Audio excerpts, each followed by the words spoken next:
Sejarah Syekh Siti Jenar Wali ke-10. Dalam buku berjudul Ahlal Musamarah Fi Hikaya Aulia al-Asroh karya Abi Fadl, dikatakan bahwa yang dimaksud wali ke-10 adalah Syekh Siti Jenar. Nama asli Syekh Siti Jenar adalah Raden Abdul Jalil. Namun ada juga yang menyebutnya Hasan Ali. Dan dikenal juga dengan sebutan Sunan Jepara, Siti Brit, Syekh Lemah Bang, atau Syekh Lemah Abang. Syekh Siti Jenar lahir sekitar tahun 1404 Masehi di Persia, Iran. Guru pertamanya adalah ayahnya sendiri, yaitu Syed Salih. Melalui sang ayah, Syekh Siti Jenar belajar tentang Al-Quran dan tafsirnya. Pada usia 12 tahun, Syekh Siti Jenar dikabarkan telah hafal Al-Quran. Pada usia 17 tahun, Syekh Siti Jenar mengikuti langkah kaki ayahandanya berdakwah dan berdagang ke Malaka. Di Malaka, ayahandanya diangkat menjadi mufti Malaka oleh Sultan Muhammad Iskandar Shah. Saat itu, Kesultanan Malaka berada di bawah kekhalifahan Muhammad I Turki Utsmani. Akhirnya, Syekh Siti Jenar dan ayahnya bermukim di Malaka. Pada tahun 1424 Masehi, terjadi perpindahan kekuasaan dari Sultan Muhammad Iskandar Shah kepada Sultan Muzaffar Shah. Bersamaan dengan itu, terjadi pergantian mufti baru dari Syed Salih kepada Syekh Samsuddin Ahmad. Tahun berikutnya, 1425 Masehi, Syed Salih beserta anak dan istrinya pindah ke Cirebon.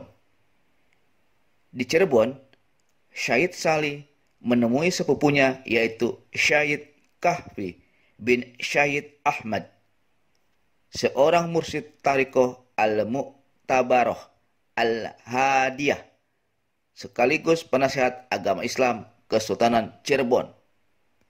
Melalui Syed Kahfi inilah Syekh Siti Jenar belajar ilmu ma'rifatullah.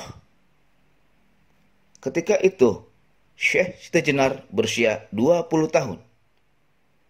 Untuk ilmu fikih Islam, Syekh Siti Jenar berguru kepada Sunan Ampel selama 8 tahun. Sedangkan untuk ilmu Usuluddin, Syekh Siti Jenar berguru kepada Sunan Gunung Jati selama 2 tahun. Syekh Siti Jenar kemudian diberi amanat menggantikan Syed Kahfi sebagai mursyid Tariqah Al-Mu'tabaroh Al-Ahadiyah setelah wafatnya beliau. Ajaran-ajaran Syekh Siti Jenar tertuang dalam karya sastra buatannya sendiri yang disebut Pupuh, yang berisi tentang budi pekerti. Syekh Siti Jenar memandang bahwa kehidupan manusia di dunia ini disebut sebagai kematian. Sebaliknya, apa yang disebut umum sebagai kematian justru disebut sebagai awal dari kehidupan yang hakiki dan abadi olehnya. Ajaran Syekh Siti Jenar yang paling menghebohkan adalah konsep manunggaling kawula Gusti.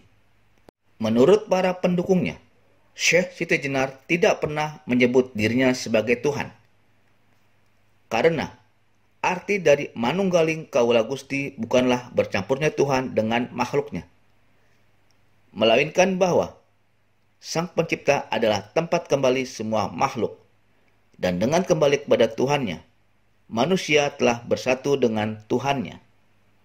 Manunggaling kawula Gusti juga bermakna bahwa di dalam diri manusia terdapat roh ciptaan Allah, sesuai dengan Al-Quran Surat Syad ayat ke-71 dan 72, yang menerangkan tentang penciptaan manusia. Ingatlah ketika Tuhan berfirman kepada malaikat, "Sesungguhnya aku akan menciptakan manusia dari tanah. Maka apabila telah kusempurnakan kejadiannya, dan kutiupkan kepadanya roh ciptaanku, maka hendaklah kamu tersungkur dengan bersujud kepadanya." Patih Wonosalam mengusulkan kepada raja agar membuat surat yang ditandatangani oleh patih, penghulu, dan jaksa, meminta agar Syekh Siti Jenar bersedia menghadap raja. Kalau tidak bersedia, akan dikenai hukuman. Maka diutuslah Sunan Bonang, Sunan Kalijaga, Pangeran Modang, Pangeran Kudus, dan Sunan Geseng, dan beserta sejumlah santri menuju desa Krenda Sawah. Tim ini akhirnya memutuskan sebuah hukuman bagi Syekh Siti Jenar. Meski sudah ada kepastian hukum, namun eksekusinya masih menunggu hingga tegaknya kerajaan Demak. Para wali berpendapat bahwa masalah eksekusi hukuman terhadap Syekh Siti Jenar adalah hak dari kepala negara Islam yang sah, bukan hak pribadi seseorang.